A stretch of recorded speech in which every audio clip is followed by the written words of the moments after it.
And welcome to today's live stream. We're going to be talking all about antalgic posture, that position where you've got some back pain and you're stood in sort of that wonky position. Why is it happening? Why may it not be necessarily so good, and why is it sometimes so difficult to straighten yourself up when you are in the throes of back pain? So hopefully you guys are going to find this really helpful.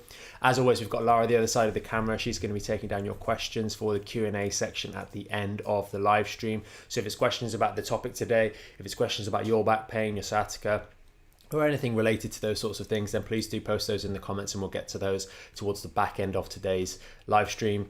If you're new to the channel, please do consider subscribing. We go live every single weekday and we always do these Q&As as a service, as a way of you guys getting a little bit more help for your back pain, especially given the current climate. It can sometimes be more difficult to get the help that you need. So come onto these live streams, ask us questions, because the sooner we can get the right answers for our back pain, the sooner we can start doing the right things to get it better. So with that being said, we'll get into today's topic.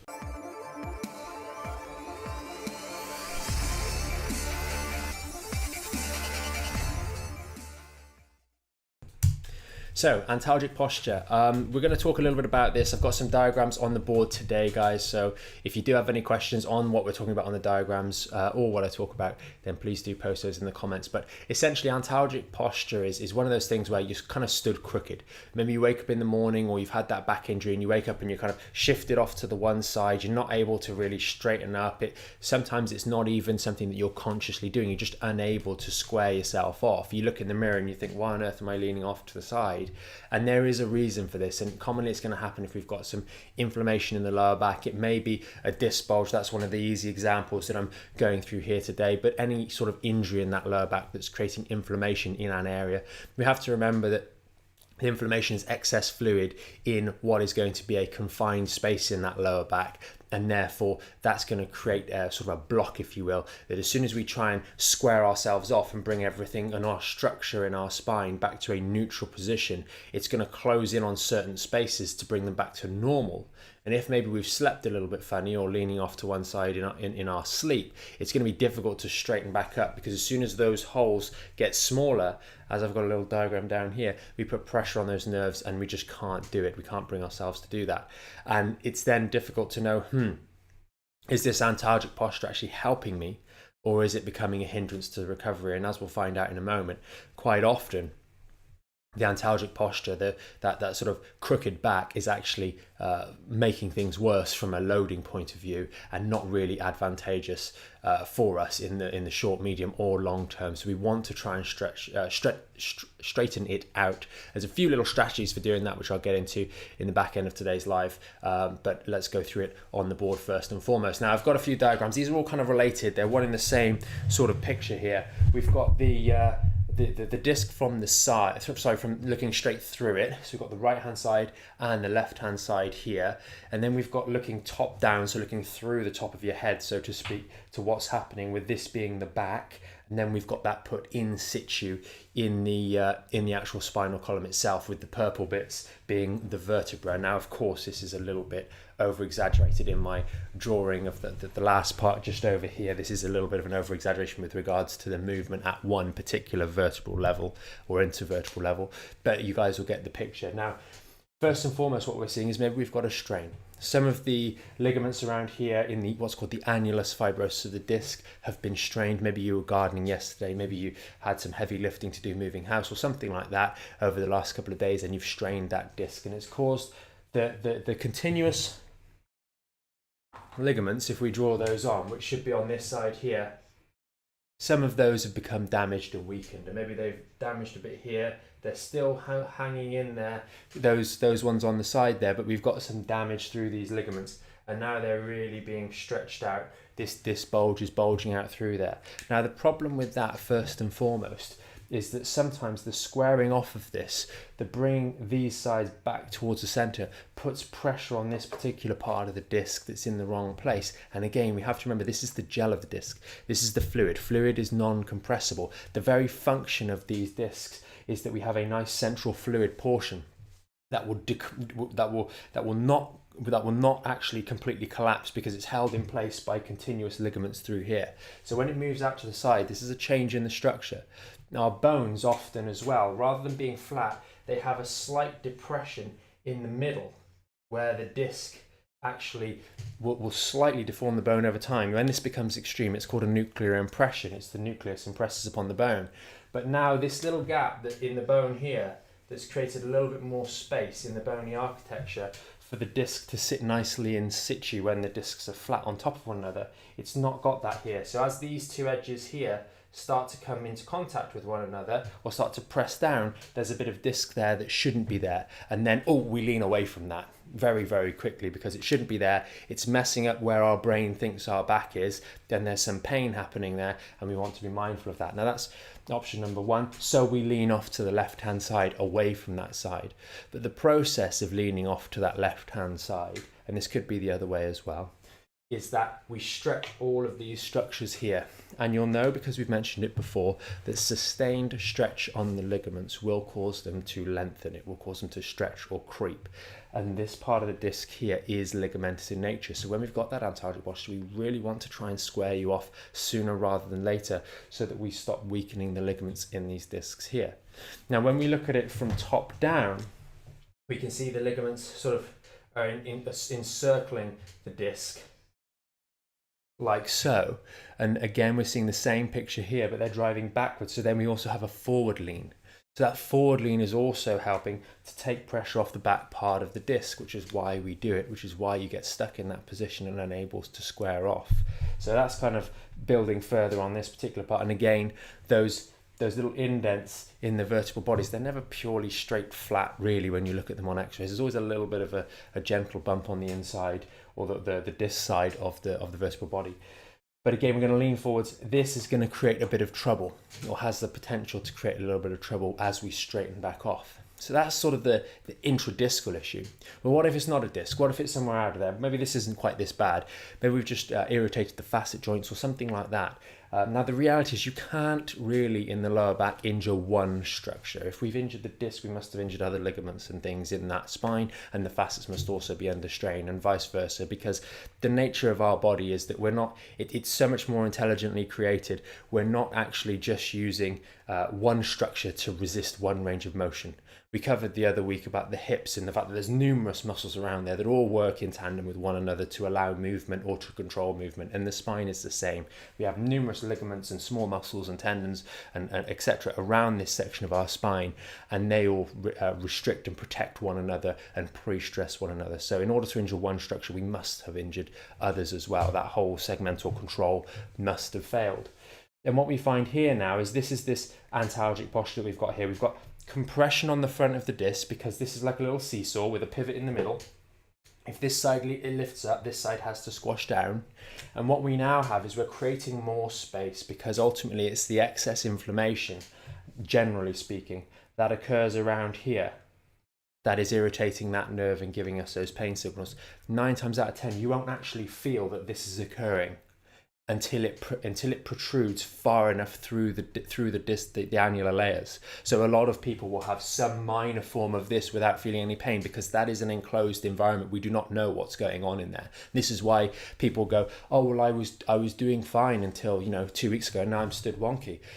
But you've been doing things for an extended period of time, not aware, because our brains do not need to know what's going on in the inner sort of 3/4 of this disc. They only start to know when it gets out to here that there's something going on. So you may have been weakening that disc without knowing, and then all of a sudden it goes. I use the example of a bucket. If you've got a bucket and you're constantly pouring drops in every day, and you've been doing that for 6 years, and then all of a sudden you do the last drop and it overflows, you think, oh, it was the last drop that caused the puddle, when in actual fact it's the fact that it's been dripping for 6 years into that bucket that has led to the flood or the leak, rather than a one-off event of one drop adding in. And that's how these things build up, and then all of a sudden you're in that crooked position.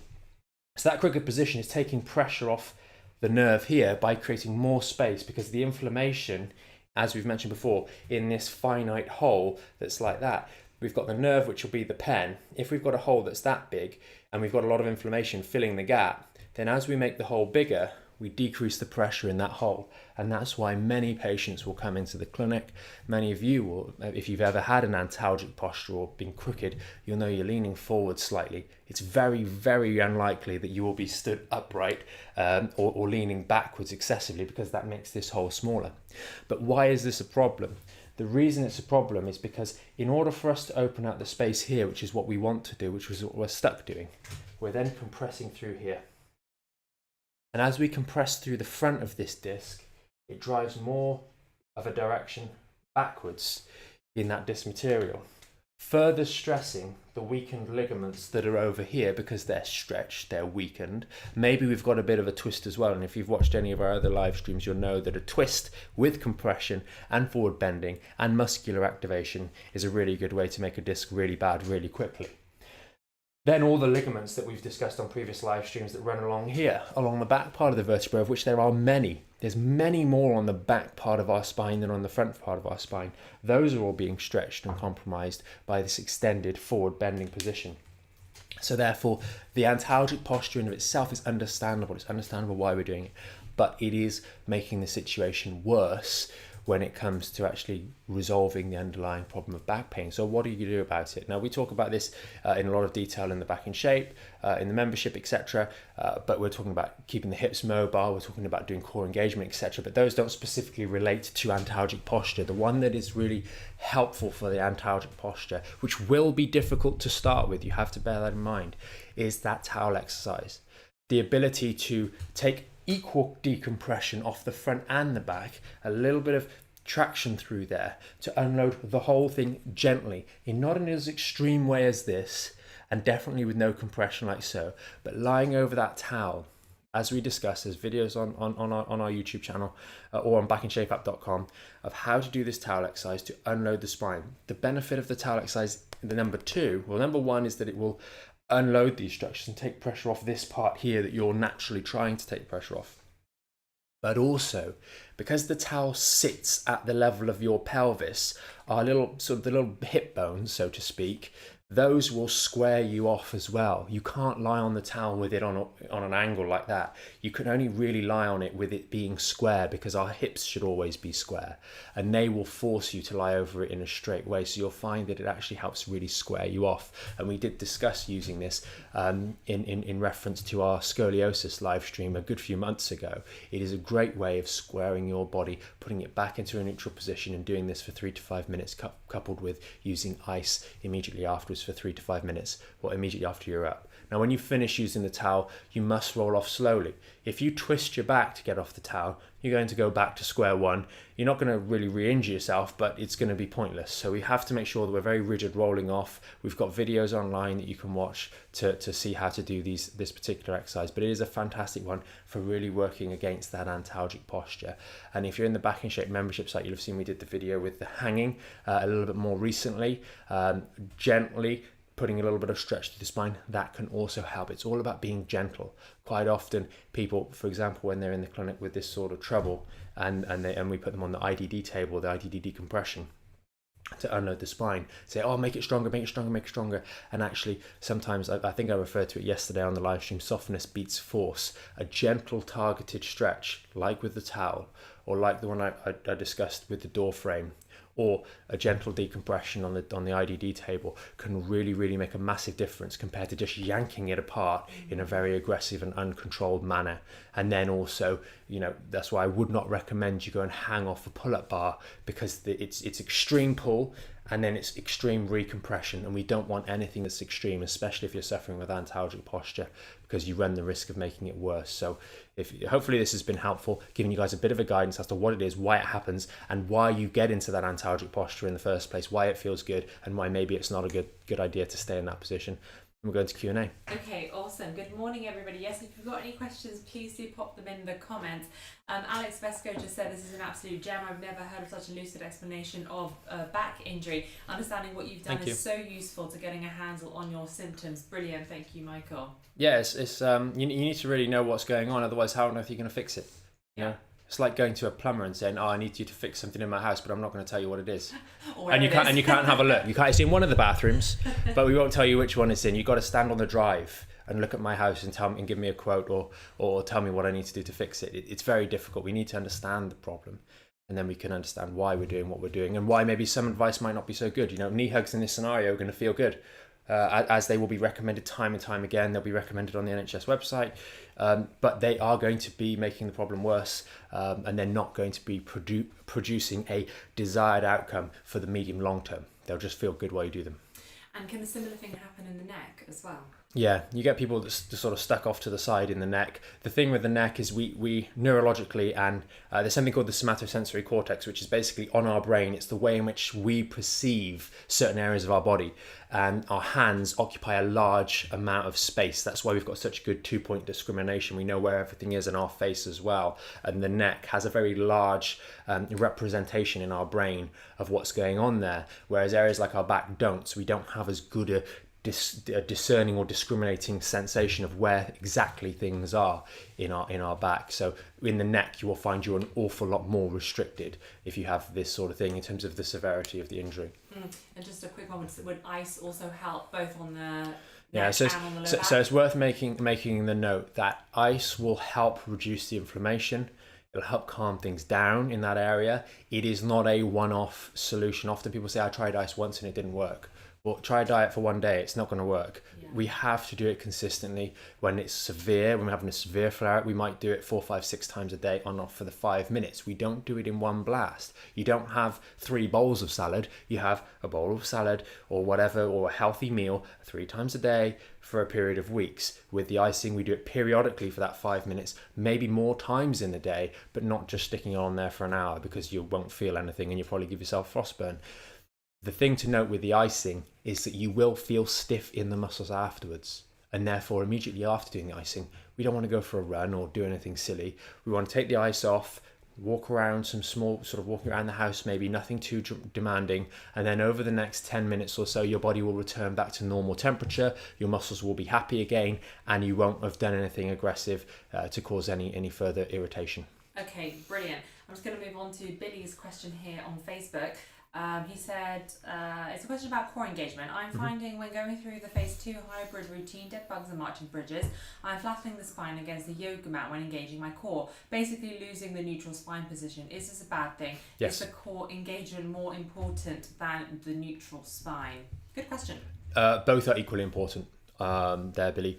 It's very important that we're getting both intact. Now, a little tip, and I've recommended this to a few people in the past struggling, because actually the core engagement in phase 1 is just such a simple exercise, but it is so integral to the whole thing. We're looking to give you guys the ability to support your spine in the safest possible position to reduce the likelihood of future injuries by teaching you to engage that core while the spine's in neutral. Now, when you get into those phase 2 exercises, we're putting a bit of demand on that core, and maybe it's not as strong as we'd like it to be, and that's why we're doing the exercises. One thing that helps is, obviously, Billy, you'll know about the towel, but if you take a smaller towel and place that underneath your lower back whilst you're doing the marching bridges, the dead bugs in particular, you'll find that you will feel in your back if your back is lifting up and you're losing core engagement, or if your back's flattening down and you're cheating essentially on the reps. You'll feel that and get that feedback. The towel will be a lot smaller. It's just there so you can feel if you're pressing or lifting, not really there to lift you up the same way the decompression exercise is working. But that's a really good tip for anyone else that's struggling with that particular exercise, even for the core engagement exercise and psoas in phase 1, for all the basic members. Using a little towel, we're talking about like that big maybe, it's not gonna push into your spine too much, but it's just gonna be there. You'll feel it, so you get a secondary form of feedback. We've got the mental feedback of I can feel it working inside me, and then we've got our hands on so we can feel it working through our hands, and then we've got the towel, a small towel just underneath the lower back, supporting the natural lordosis. It's for a third point or third reference point, so you can really start to understand. And once you've practiced with the stabilizers on, so to speak, we can start removing stabilizers. But that's a really good one to help you do that exercise more effectively. If you are beginning to flatten your your lordosis onto the yoga mat, doesn't mean that you're essentially doing a pelvic tuck in Yeah. order to get that Yeah. to get that core engagement. Yeah, you're doing the pelvic tuck, and that's not translatory to standing upright. The reason we're doing these exercises is so that you're more stable while you're standing, and we're starting in a very easy position on the floor. If you're having to do a pelvic tuck, or if you're leaning towards the pelvic tuck on the last couple of reps, then we need to work on that exercise to get ourselves a bit stronger, because it's really shining a spotlight on some weakness that we have there, and we have to work until we get that sorted out. That's a really, really important one, because a pelvic tuck standing is just squashing those discs tremendously, and also stretching all these structures on the back in an inappropriate fashion. Okay, awesome. Alex said he uses a tea towel for Yeah, dead bugs. tea towel's perfect. Yeah. Yeah, I think we discussed that in the clinic with Alex. Okay. It's a really good one. Awesome. I mean, I think that's it for today. It was a really great explanation. I really enjoyed it. Okay, awesome. Well, hopefully you guys found that helpful. If you're watching this after the fact, I know we've done this a little bit earlier today than usual. So some of you guys might be tuning in maybe a little bit later and realize, oh no, I've missed the live Q&A. But post your comments in the comment section below anyway. We will be back tomorrow later in the day with the live stream. Laura's going to pop that up on the YouTube and on the Facebook probably. I'll get that up and running in the next sort of 10-15 minutes. Yeah, so you guys can see the time. so if you are new to the channel, please do hit the subscribe button, hit the notification bell, especially if you're watching this on YouTube. That way you'll get the notification. Generally it sends you a notification through YouTube about 30 minutes before we go live, so at least you won't miss it tomorrow. And I think that's pretty much it for today. Any other comments, La? Superb from Alex. Awesome. I'm glad you found it helpful, guys, and sorry if you did miss today's live stream. Post the comments anyway, and we will get back to you guys with some answers and some helpful guidance. So hopefully you found it helpful. Have a great afternoon, everybody, and we will see you tomorrow with another live stream.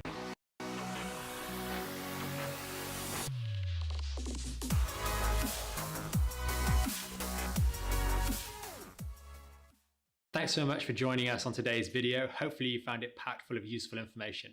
If you want to learn more about the premium Back in Shape membership, there's going to be a video somewhere underneath here. And if you want to stay up to date or tune in to some of our more recent live streams and the Q&As at the end of those, then that's going to be down here. And remember, you can subscribe to the channel up here and hit the notification bell to make sure you know when we next go live, so you can join us for our next live stream and Q&A.